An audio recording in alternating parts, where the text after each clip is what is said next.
Before the video starts, I just want to give you guys a quick message. I'm not gonna lie, I've been a bit lost on what my next topic for a video should be. I like creating the more documentary style videos, but my core audience just doesn't gel with it that well.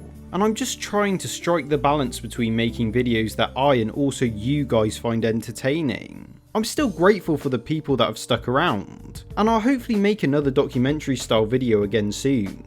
I also want to review some more movies in full like I originally did, so I hope you guys look forward to seeing that. So because of all these reasons, I didn't really have a plan for a new video. I was thinking maybe the Illumination ranking, but for one that will probably kill me. And it will also probably be copyright strike considering how much of a pain it was getting the migration video out. And by extension of that, I know some of you want a Despicable Me 4 review, which for the record I have seen the movie and maybe I will review it. However, I may just wait until the end of the year as I don't have too much to say on it really.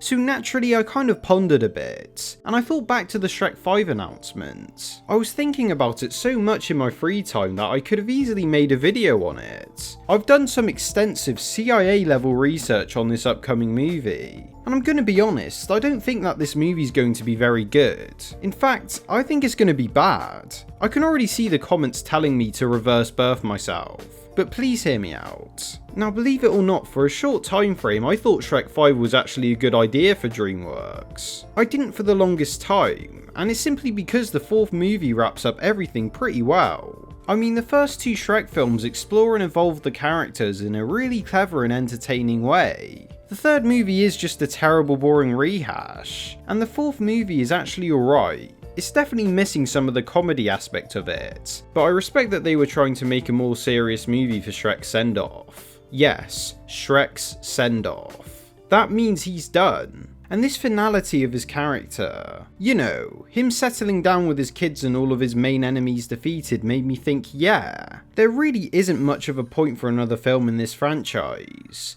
So what actually changed my perspective? It was 2 movies, believe it or not, and 1 goat. Joel Crawford. This is the guy at DreamWorks. DreamWorks have been in all a pretty bad slump ever since Universal bought them back in 2016. Yeah, don't worry, we'll come back to that point. But this man, this amazing director, is responsible for some of the only good movies in the modern form of this company.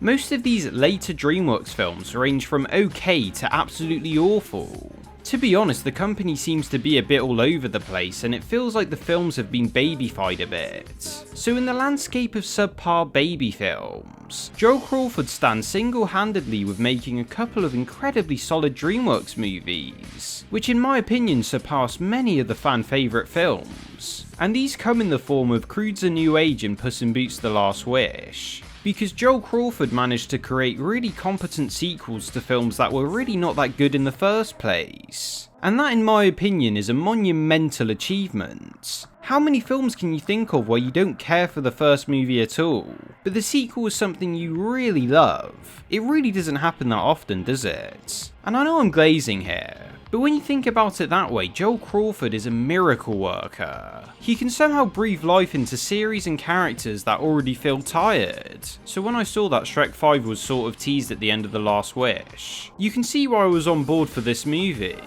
Could you imagine this guy directing it? If anyone had the ability to make that film amazing, it would be him. The Last Wish was such a monumental hit for DreamWorks too, and they have been really struggling. And it could have very easily won the Oscar. I know many people think that The Last Wish was the better movie anyway. So, do you think DreamWorks learnt their lesson? Or did they take a huge step backwards? What do you think? Yeah, there's not much to say about these movies to be honest. Most are either very uninspired or just plain bad. I'm not going to comment too much on Kung Fu Panda 4, but from what I've heard from the production of it, it seemed like most people had no clue what they were doing. So the moral is, don't make a new IP or a continuation if there's no clear vision or passion behind it, because at that point you'll be accused of being money hungry or stealing from other movies. Again, I'll remind you guys that Ruby Gillman literally stole jokes from other DreamWorks movies. You can't even make that up. I cannot believe how dumb they were to do that. But I'm getting ahead of myself here. The The first major red flag I saw in Shrek 5 was the fact that Joel Crawford was not directing it. Yikes. I was honestly really surprised by that. I'm not trying to glaze the guy to the point that he's the second coming of Christ. And there are so many other talented people in this world that could make this movie good.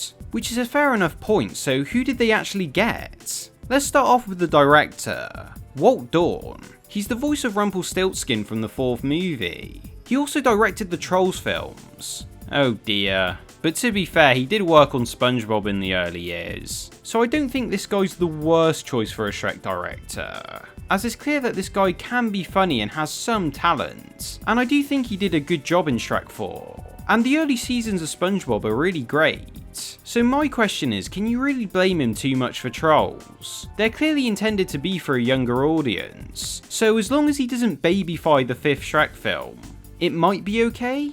And I would be thinking this, but it gets worse when you find out who wrote this thing. Michael McCullers. He co-wrote some of the Austin Power films, which I like well enough, but Mike Myers also wrote them. And he's a very talented person, and his humour is very evident from the script, so I'm not sure how much input Michael McCullers actually had. He later wrote The Boss Baby, and helped write Hotel Transylvania 3 and Ruby Gillman Teenage Kraken. Oh god, that's terrifying. I can't believe that they went with this man to write the film. Shrek is easily their most well-known and beloved IP, but they went with this guy? My god, I don't know what to say. Now, for the two producers, we have Gina Shea, who has produced Shrek 4 and also the Trolls films. So for her I can't really say too much, but I hope that whatever input she does have, it's actually good.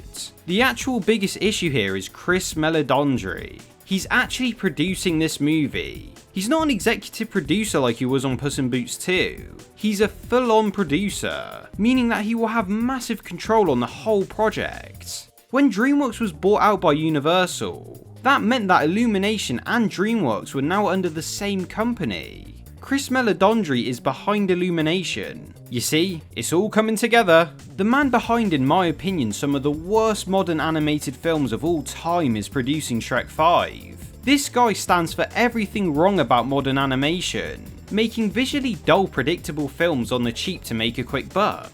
I hope you guys can see why I'm very nervous for this movie now.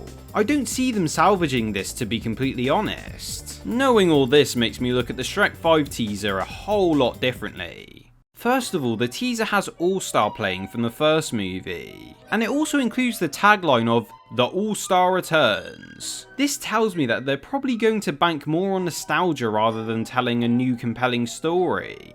This is proven a lot more in my opinion with the inclusion of the classic background of the clouds. You know, the background they used for the original movies. So I don't know, this could be major superstition, but it seems like the reasons for this movie to exist are in the wrong place. So, do I actually think this movie will suck? Yeah, I think there's a really good chance actually. I mean, just look how bad children's animation has gotten. It will take another miracle like Puss in Boots: The Last Wish for it to be worthwhile. I'm gonna root for it, but especially after seeing the people behind it, I am very, very, very cautious for this movie now. Anyway, thanks for watching. It's junk. First class junk. And